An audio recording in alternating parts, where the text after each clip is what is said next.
Dahil pinalaya mo ako, may gantimpala kang 3 kahilingan. Ang wish ko, lagi akong tama. Masusunod. Ngayon ay may 2 ka na lang na kahilingan. Ha? Meron pa akong 3 wish. Tama ako, di ba? Sabi dito, nakulong ka. Anong kaso mo? Murder po. Pinatay ko yung HR ng dati kong inaplayan. Di kasi ako tinanggap eh.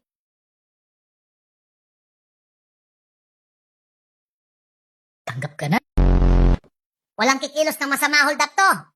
Walang kikilos ng masama, hold up to. Walang kikilos ng masama, hold up to.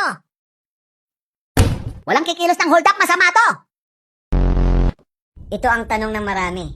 Naniniwala ba kayo sa Diyos? Kilala niyo ba si Jesus? Si Jesus? Oo naman. Sa katunayan, 2 beses kada taon siya bumibisita sa planeta namin. Talaga?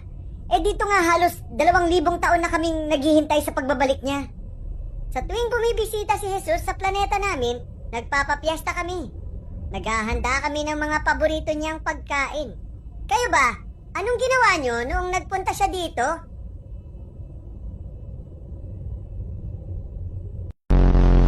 Anong maipaglilingkod ko? Attorney, gusto ko po sanang palitan ng apelyido ko. Mabaho po kasi.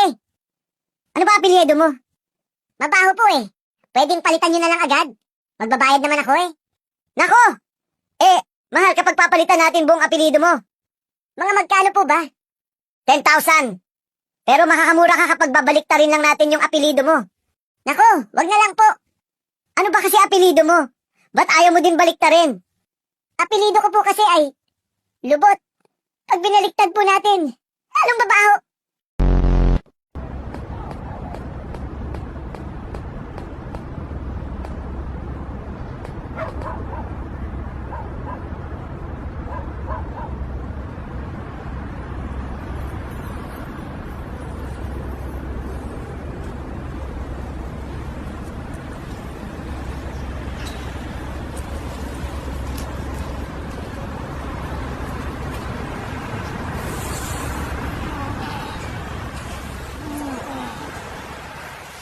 May matagal ka nang nililigaw ang babae at hanggang ngayon ay hindi ka pa rin sinasagot.